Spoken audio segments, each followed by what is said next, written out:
mitu aastat tagasi see oli see circa 3 aastat tagasi, kui te käisite siin meie juures just siin kabinetis õpilastega vestlemas, et nende tolle lennuga meie ka tegime selliseid kohtumisi ja siis Häädemeeste gümnaasiumiga.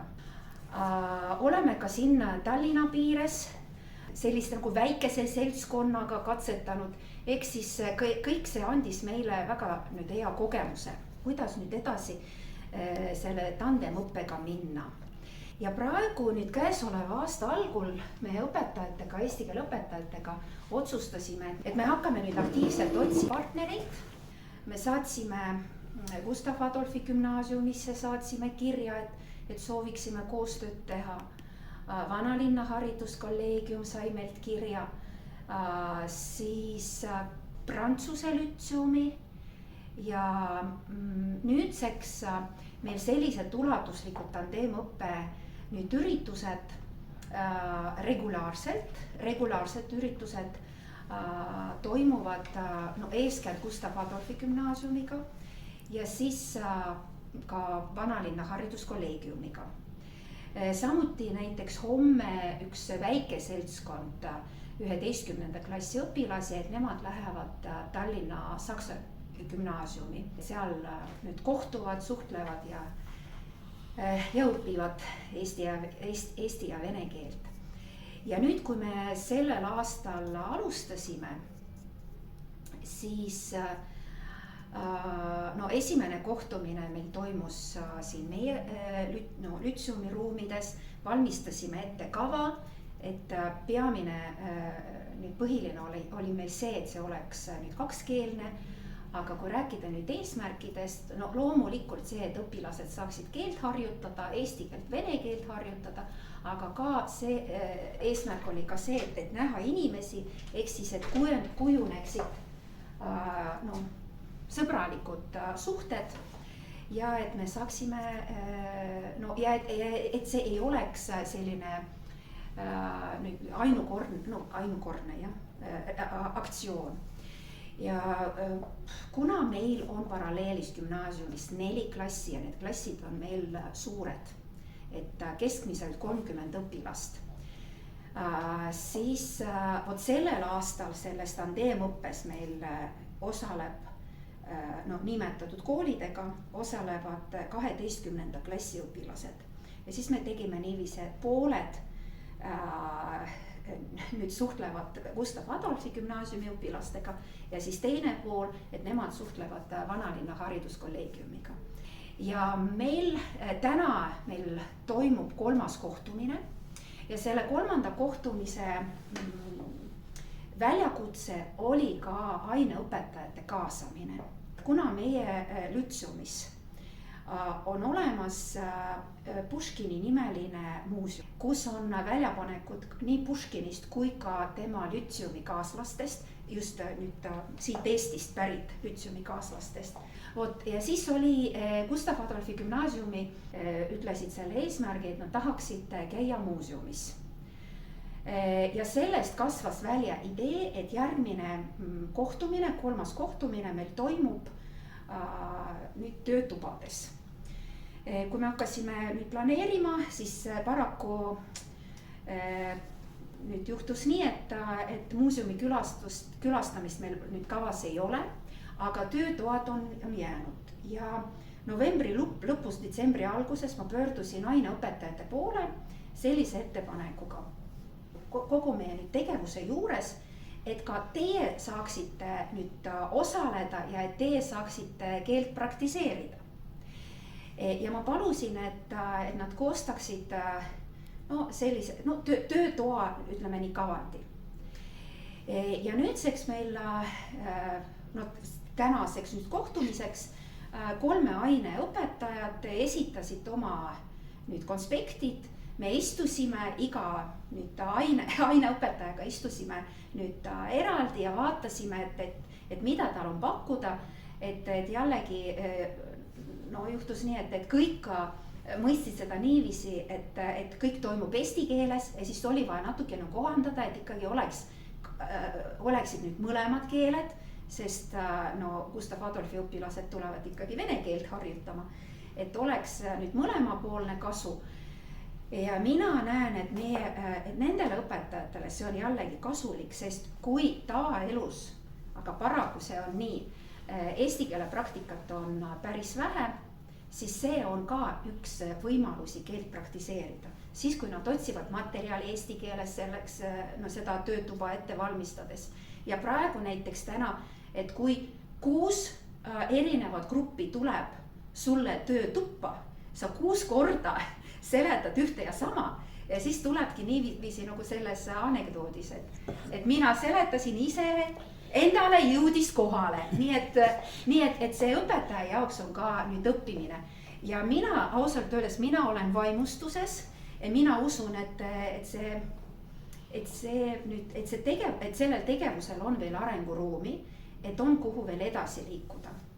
Ja täna meil on siis Gustav Adolfi gümnaasiumiga 3. kohtumine ja järgmine kohtumine meil toimub 3. kohtumine sama programmi järgi, aga Vanalinna hariduskolleegiumiga. Mis on töötubade teemad? Nüüd matemaatikaõpetajad valmistasid ülesanded, mis on seotud paankandusega. Bioloogiaõpetajal on toidu säilitamine, toidu raiskamine. Ja geograafiaõpetajal ka jätkusuutlik nüüd eluviis ja meie inimese jalajälg, ehk siis ka rohelise pealinna raames. Aktuaalsed teemad. Aktuaalsed teemad. Aga kindlasti nendel teemadel on õpilastel palju rääkida. Ja kõik need nüüd töötoad on plaanitud sel viisil, et nad saavad nüüd vestelda, et me reaalselt kujutasime ette, et me mängisime läbi, et sest kui sul on ma ei tea, venekeelne, ühes keeles sa teed tundi, siis on asju, mida ei ole vaja arvestada. Aga siin on see, et lõppude lõpuks toimuks ka õpilaste vahel suhtlemine, et ka seal matemaatikas, et ikkagi vene laps, eesti laps ja seal mis keeles need ülesanded ja kuidas need seda lahendust leiavad ja pärast nüüd esitlevad tulemust. Et jällegi see keeleline keelepraktika oleks tagatud. Eraldi oli tellimusena see vene keele töötuba ja küll Gustav Adolfi gümnaasiumi õpetajad ütlesid, et teie õpilased võiksid meie õpilastele rääkida Tretjakovi galeriist. Aga sellest nüüd koorus välja see, et me teeme eraldi ühe töötoa, mis kus toimub nüüd keeleõppe ainult eesti keeles ja teine töötuba, kus toimub keeleõppe ainult vene keeles. Mis teemal ainult vene keeles on? Seal nad kasutavad selliseid situatsioonikaarte ja nende kaartide põhjal toimub nüüd olukorra kirjeldamine või läbimängimine. Ja mis ainult eesti keeles on? See, mis on ainult eesti keeles, seal me läksime väga kerget teed pidi, et seal kasutatakse nüüd väitlusteemasid, arutelusid ja nüüd dialoogi ülesandeid.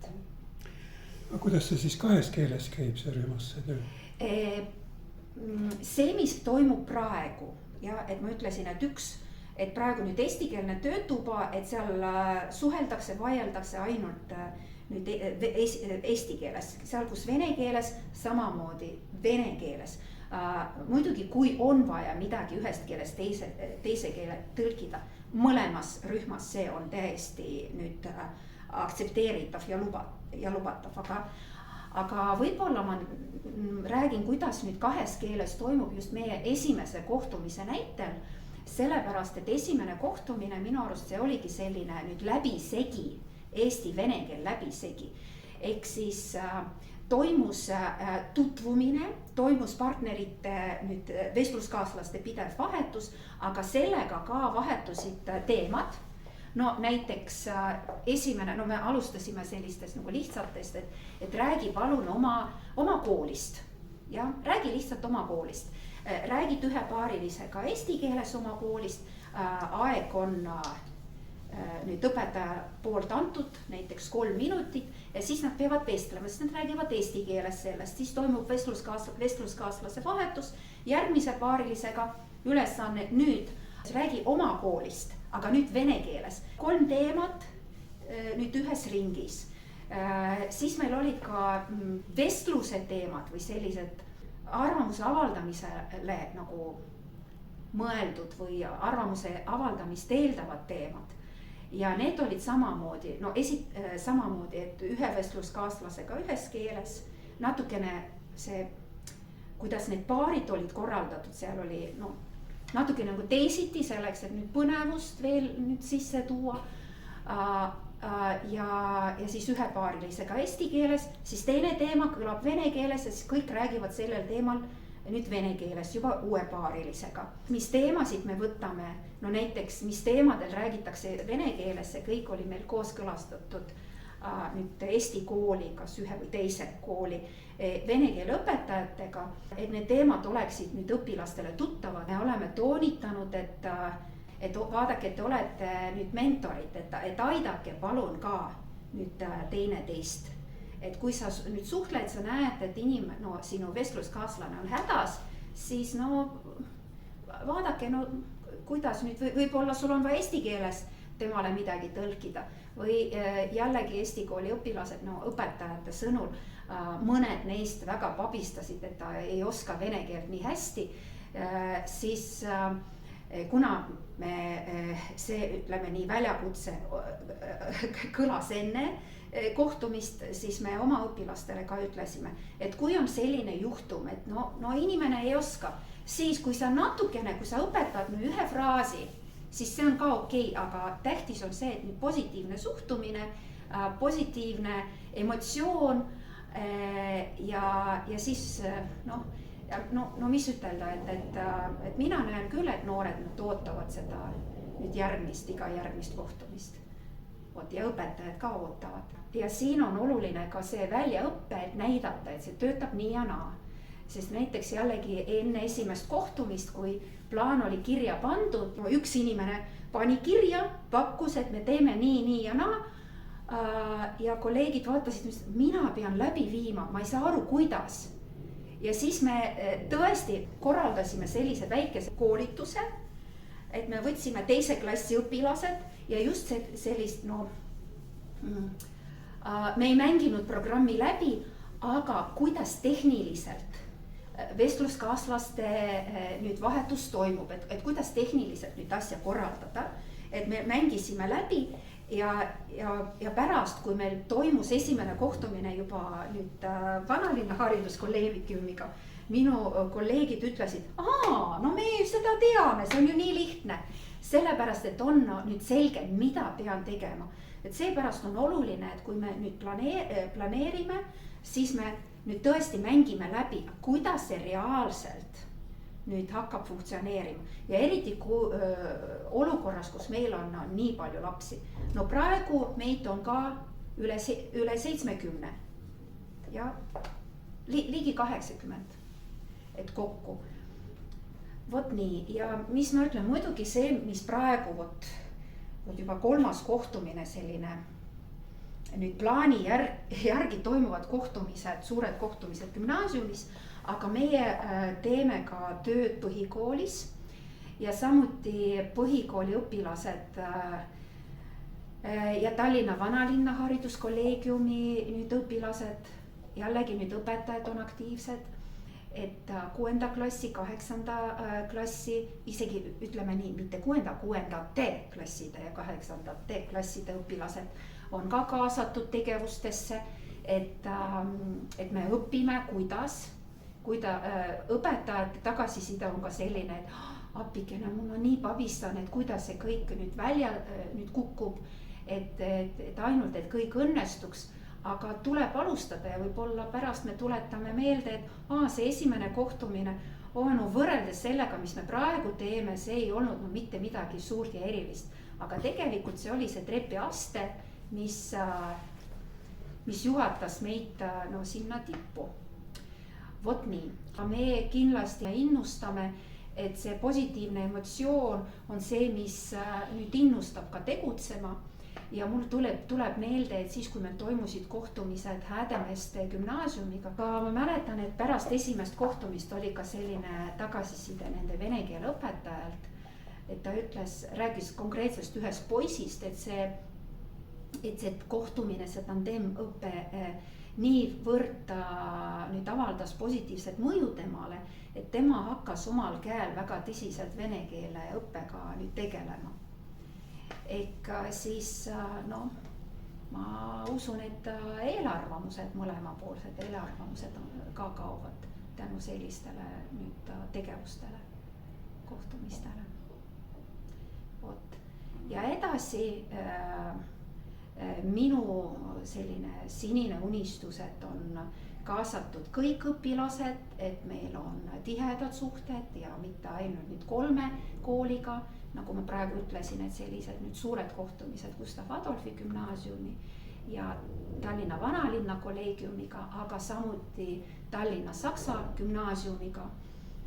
Vot, ja põhikoolis Peetri kooliga üks õpetaja minu arust, üks eesti keele õpetaja, sellised nagu väikesed kohtumised korra. Kui ta ütleme nii, mitte nii nagu ulatuslikult, mitte nagu paralleeli nüüd haaravaid, aga oma klassi jaoks korraldab. Aga eesmärk on see, et oleks kaasatud võimalikult palju õpilasi ja et oleksid kaasatud ka aineõpetajad. Ehk siis, et õppida aineid, mitte ainult tundides, aga ka läbi vot sellise tegevuse. Nüüd eesti keeles ja 2 keeles, miks mitte. Nii, kuidas te siis vaatate sellele ideele, et tulevikus on segakoolid, kus on eesti ja vene lapsed ühes koolimajas? Mina arvan, et ka miks mitte. Miks mitte? Siis on nad veel lähemal. Ja. Ja kui nüüd huviga nüüd mõlema kultuuri vastu on olemas, see on ju suurepärane. Et aidatakse teineteist, nüüd paremini mõistetakse teineteist. Ja väga tähtis on ikkagi, et on päriselt vaja rääkida selles keeles. See on hästi tähtis. Ja meil on ka õpilasi, kes neid ei ole väga palju, aga alati uks on lahti, et kui on soovi, siis me ära ei ütle. Aga on nüüd üksikuid õpilasi, kes tahavad, mis siis, et programm on sama. Aga mina läbin selle programmi ühe kooliga ja siis nad tulevad, et mina juba käisin, kas tohib, ma tulen nüüd teise kooliga. Nüüd, et ma läbin sama programmi, me ei ole kellelegi veel kätt peale pannud, et me ikkagi hästi, et jah. Siin on, ma tunnen ka, et teie kui eesti keele õpetaja oskate seda organiseerida, kuidas on õpilasi omavahel rääkima, mitte et nad räägiks õpetajaga. Metoodik ja eesti keele õpikute autor Mall Pesti ütles mulle,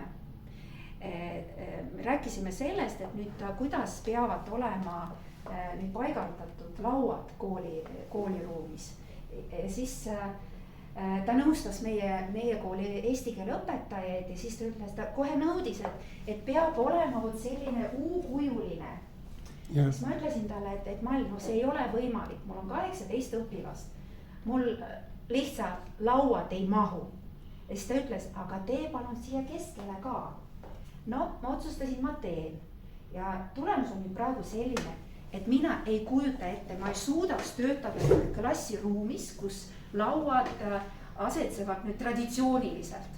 Et kui õpilane istub või ta varjab ennast nüüd teise õpilase taha, muidugi kui siin on, siis nendel on natuke nagu kergem varju minna, aga selline U-kujuline paigaldus, seega võimaldab kogu aeg kasutada ka partnerite nüüd vestluskaaslaste vahetustunnis ja seda küll, et jah, mina olen juba harjunud, et räägime omavahel, nüüd räägime omavahel. Nüüd ja pärast A tõuseb püsti, vahetab, liigub, vahetab nüüd vestluskaaslase, et ei oleks nii, et kogu aeg ühe sama inimesega. Ja no see tagab selle, et igaüks kas või natukene tunnis räägib. Et teine asi jällegi, et kas ma jõuan nüüd igaühele tagasisidet anda, ei. Pärast seda igaüks nüüd rääkinud, siis mõned vastavad nii-öelda klassi peale, siis ma võin tagasisidestada neid vastuseid. Aga tulemus on ka see, et kui nüüd see esimene kohtumine, et ma mäletan, et minu nüüd selles rühmas, mida mina juhatasin, ma ei jõudnud neile veel ütelda, et nüüd hakkame pihta. Vestluskaaslane, ma ei öelnud isegi teemad, et protsessis oli selline, et oli leitud see vestluskaaslane ja kõik ja nad hakkasid suhtlema. Ja ma vaatasin, mõtlesin appikene, ma ei jõudnud ühtegi nüüd juhendit neile jagada, et mis teemal tuleb rääkida, kuidas, mis keeles, et nad lihtsalt hakkasid omavahel rääkima. Oma teemadel, jah? Oma teemadel, nad hakkasid juba tutvuma. Ja eesti keeles, jah? No rääkisid eesti keeles, kohe, et noh, ma arvan, et see on ka tänu sellele, et nendel jaoks on nüüd klassikaaslasega nüüd eesti keeles rääkimine tunnis nüüd ette antud teemal, see ei ole mingisugune uudis. Et see on nagu loomulik protsess nende jaoks. Ja noh, vot nii. Ja see on oluline, siis laps on aktiivne, see on ju aktiivse nüüd õppe üks komponente, üks võtteid.